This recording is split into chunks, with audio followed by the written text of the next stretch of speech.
there was a car that it was fully burned and that it was fully intact. It was crazy.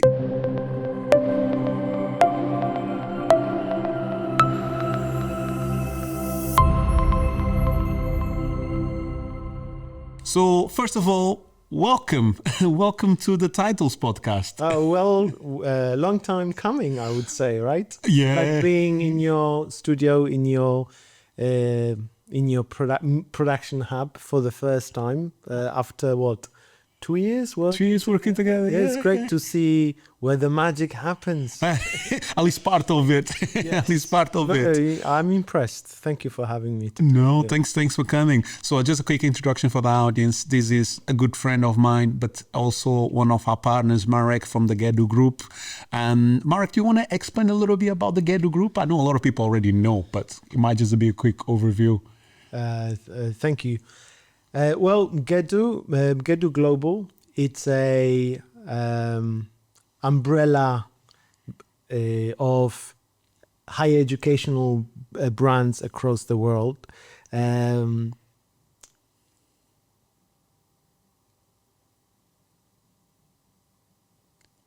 you do, yeah. Right. No, cut back. Cut. Yeah. God, sorry. I'm slightly overwhelmed being behind the camera. Yeah, because it's the first time. Yeah, it's the first It's time. the first time. Yeah, so this is a good intro. Like, because this is the first podcast I've ever done. And normally I'm behind the camera and I'm like, not camera shy, but like, it's good. It keeps me on my toes to understand our guests and so on and so forth, because you can be so good at setting it up and being, in charge of the whole production cycle of a video cast. But like actually sitting here in the sofa is a good experience, to say the least, right?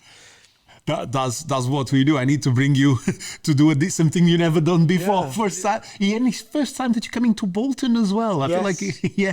Yes. Wow. Yes, indeed. Traveling around the world, but then end up in Bolton. Yeah, Bolton. How do you explain that?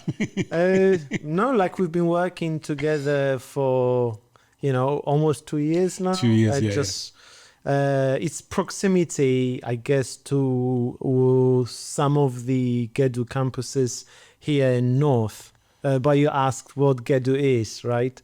GEDU is a GEDU Global, right? Is an international umbrella company of higher educational brands based here in UK, as well as in Europe, Paris, Berlin, Madrid, Heidelberg, as well as Dubai, Australia, Sydney, Brisbane, and so on and so forth. Sometimes I find it, I need to think twice how many locations we are at, even though in my production office I have world clocks for some of the locations, some of the busiest locations.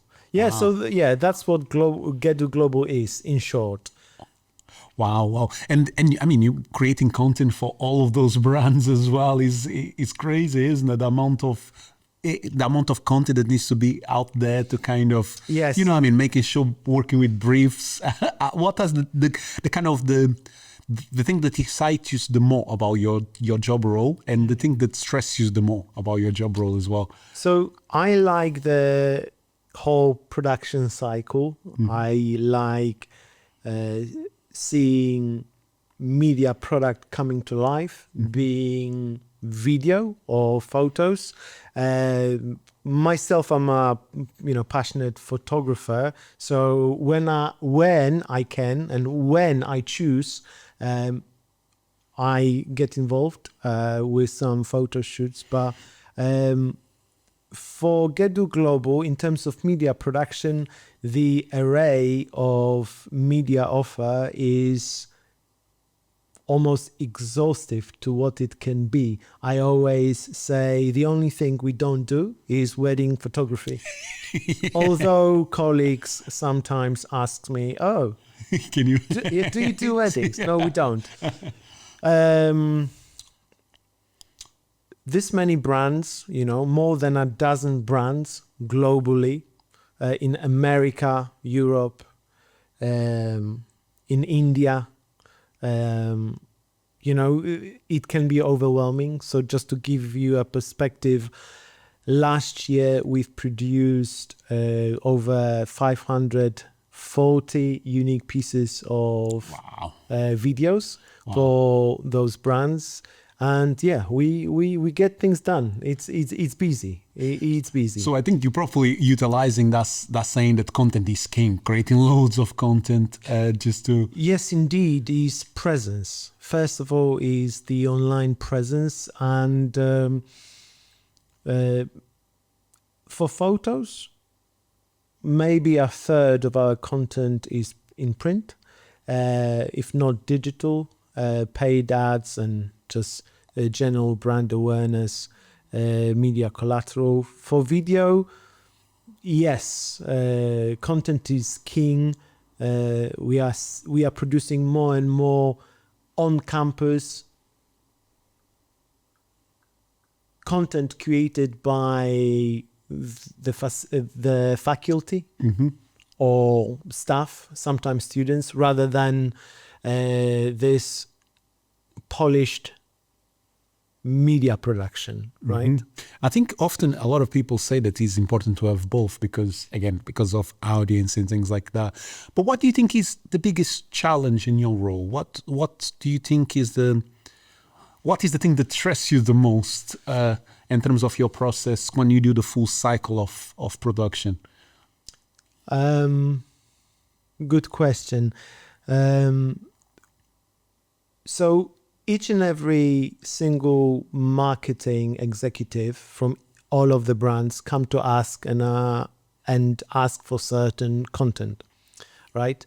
And often they overthink it a little bit, meaning, oh, I need a 20-minute video and I need a videographer being there all day, and so on and so forth. Like sometimes you can tell the story as effectively in 60 seconds. You don't need a 20-minute video because we also see the back end of it. We know, the attention, retention on our metrics, and we know, like, is it worth producing 20 minutes of your content, whereas most of the people will drop off after 20 seconds. You can tell exact same story, even often much better, in less than 60 seconds. So it's just negotiating the expectation and bringing our perspective, what actually works, what's on trend, right? Yeah, and trends are always moving as well. So I think it's quite important to understand those. So they might have an idea of what they want, but then when it comes to you, you kind of said, okay, but let's do that in a better way. Let's actually think about our cases and things. Right, and in trends, I'm not thinking of like TikTok trends, but trends in general, media production and post-production. Like it's 2025, no one really have watermarks on the videos. Like watermarks in the corner is not it, right? So trends like that, the way we produce stories. Yeah, I was watching a video that went viral on TikTok, and it was one of the best advertising I ever seen, and it was very clever because basically it was a video that had no brand, nothing, but basically she bought, and of course afterwards they did a test and it was fake. But basically they were selling,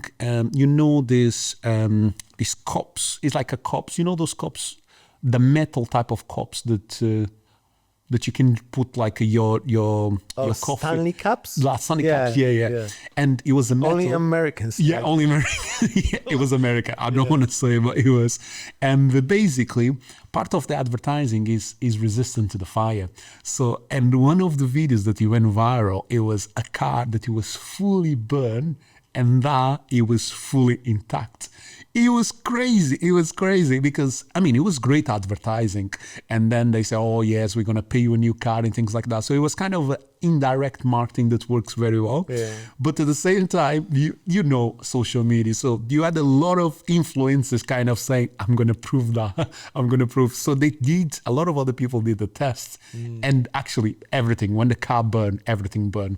But I still felt like it was a great piece of advertising that, you know, I mean, there was no branding, there was nothing. It was just literally the product and the fact that the product was able to be very resistant. So you got a lot of visibility for that. So I just thought it was interesting how you mentioned in terms of formats and now sometimes, you know, it can be a mix of Polish and the content that is not as Polish as well. Yes, of course.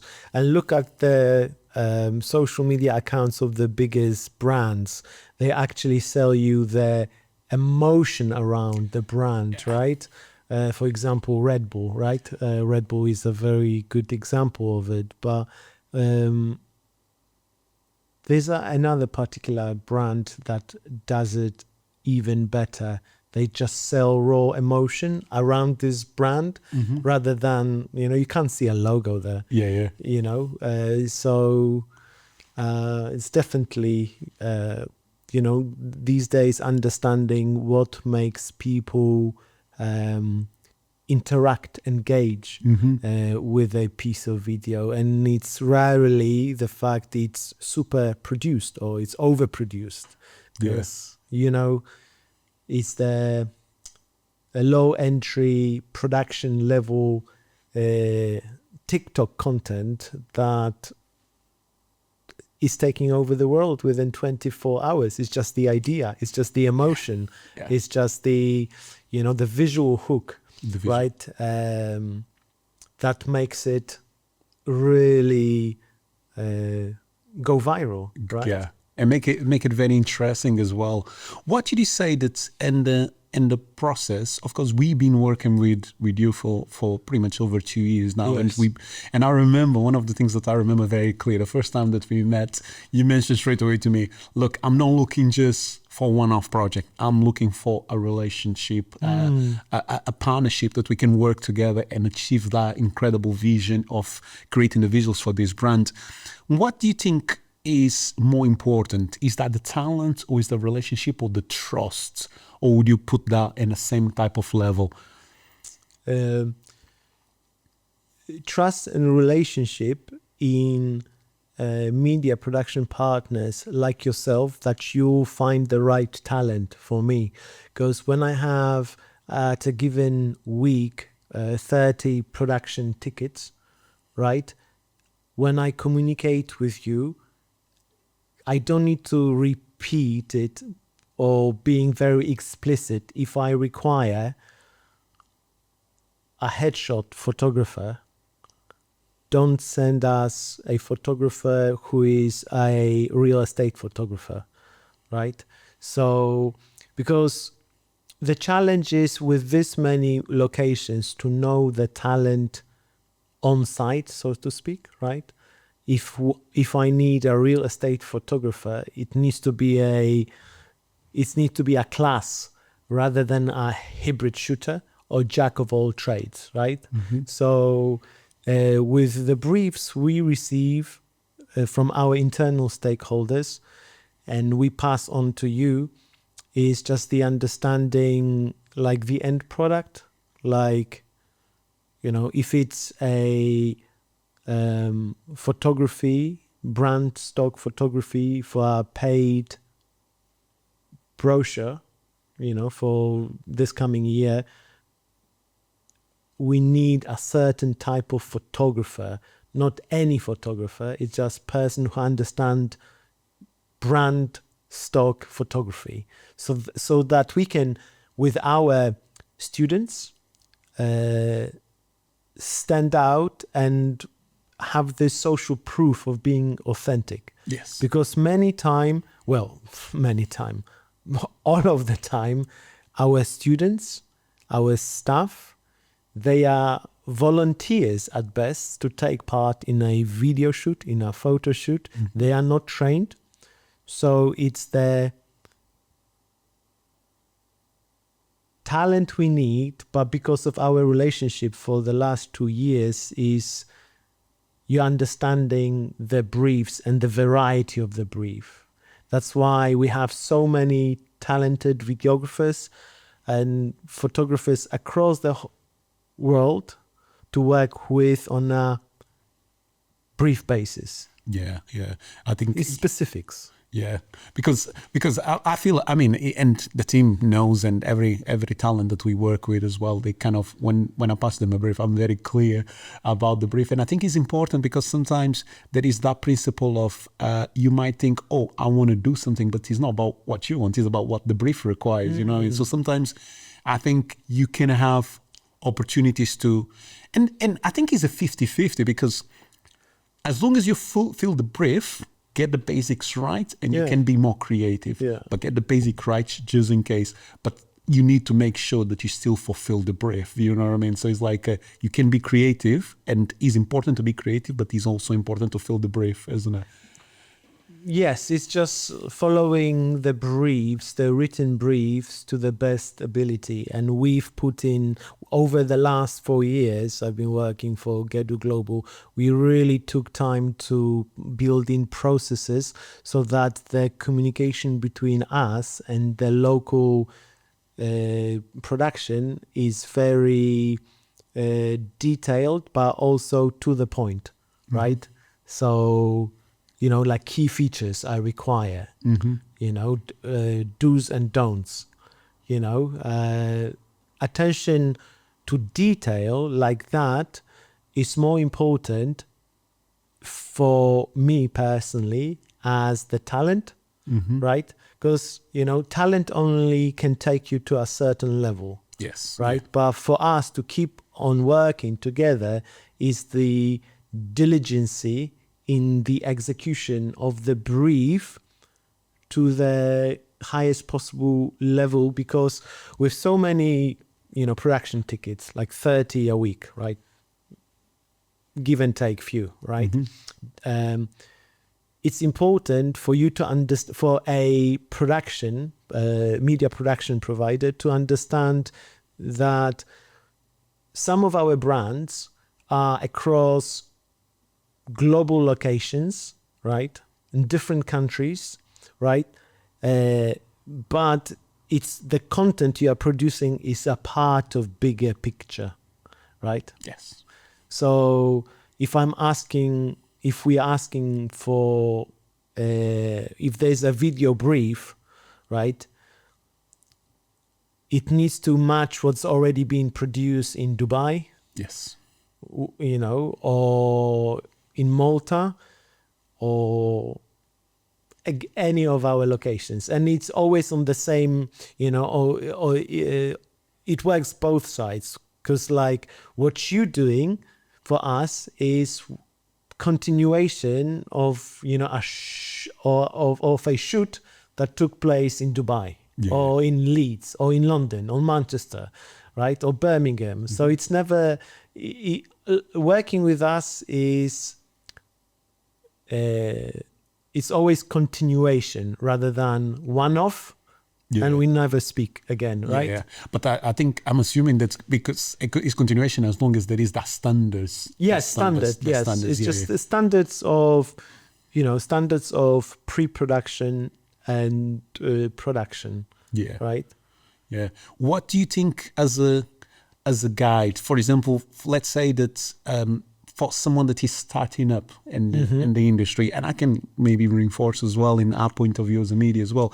But what do you think are the key factors or the key values that people getting into the industry need to straight away put in front of the mind? Because assuming that the work might not be in the best, you know, I mean, might not be 100% ready, but they're still looking for opportunities to trying to develop their career. Where do you think they should focus their energy? what they are passionate about, right? And choose a niche of photography of or videography, because at the end of the day it shows. When you start, it's okay to be a hybrid shooter, right, and have a very varied portfolio of work, but this is just, as a beginner. When you start working with corporate, you need to niche down, right? Choose your passion, right? We have people across the world who are passionate real estate photography. They love it and they excel in it. Mm-hmm. And when I look for new production contacts at any location, I don't need to speak the language, right? I'm not interested in CV at that stage. I look at the portfolio, and from the get-go, I can tell they have it or they don't.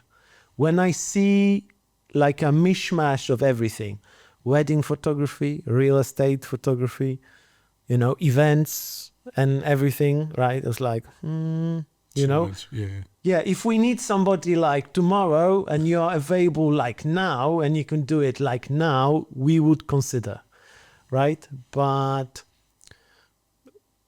niche down, right? Niche down. And I found it for myself even, there was a point I had to choose like photography over videography, and then also with photography, just niche down to brand stock photography. I can do many things, right? But like I chose, like if there's any brief I will take only the brand stock photography, because that's where my passion is, right? So I'm happy to pass on the other briefs to yourself. Yeah, right? we take it. Yes, but I can't be in 16 locations at all times, so I just keep photographing, like to be sharp and to be at the cutting edge and to set the tone, and just yes. So going back to what I look for, if you are a beginner photographer, videographer, is be passionate about telling a story. Many a time I see people fall into videography and photography because of the gear, because it's a nice discipline, right? Because of the technical. Yeah. That takes you only some distance. Where people like myself and yourself will notice is how passionate you are about telling the story, right? Because when you are passionate about telling that story within your niche, it shows. Yeah, it shows. I 100% agree, because I think technology with AI, with things might change, but one of the basic principles that doesn't change is storytelling. The ability to hook our audience, the ability to keep people watching the content. Yes. And I think that's one of the things that I think the more they develop that, also with the technical aspects, the more valuable they can be, because everything is storytelling. The ability to communicate something unique or different and find an angle through video, through photography, is storytelling. So the more young people and people in the industry, or not so young, that want to get into the industry, develop a niche of storytelling, I think is very powerful. Yeah, that's where this skill will top AI for some time, because so, yeah. As a photographer, videographer, you are still in a position to be there and connect with people. Yeah. And once you connect with the talent, it's half the battle. Your ability to be technical about it is just something that you polish and build on and get better at it. But being a people person and being able to read the room, Yeah. and add the storytelling aspect to it, this is a winning recipe. So, AI, shouldn't be breathing on your neck that much, Yeah. because for industry like us, higher education, it's about telling stories of real students, real people, that their lives are changed through education, right? And you can't show it with a stock photo, so to speak. Right? Yeah, no, It's not genuine. It's not authentic, yeah. right? By us engaging with not trained real students, right, and being able to make the connection, that's half the battle. Taking a photo is the easy thing. It many a time, like when we talked at the beginning, it's about to making a great experience for the students, like to take part into the shoot, so that they're having like good time, right? Because it shows. They don't need to know you are stressed about technicality, or and so on and so forth. Yeah, no, I totally agree. I think you can be good at what you do, know about the technicality, do a great job, but also have fun. It doesn't need to be something like, it's just, just rigid. I think you can, because everyone wants to have a good experience. And I feel like when everyone has a good experience, people give better expressions, they give you better answers, you can create better content. And I think naturally people are more receptive and they're more willing to engage with our content because it's a good vibe, it's a good kind of energy and things like that. So 100%, I think you're 100% right. Energy never lies, right? Never lies. That's it. That's it. Well, thank you so much, Marek. Thank you so much for coming. I'm waiting. You need to come back probably in a couple of months just to do another podcast, just a kind of overview. We're planning to continue to work together. We're quite excited. Thank you once again for the opportunity to working with you and continue to tell those powerful, empowering stories, not just in UK, but globally as well. And yeah, I'm looking forward to continue our partnership. Thank you for having me. Really.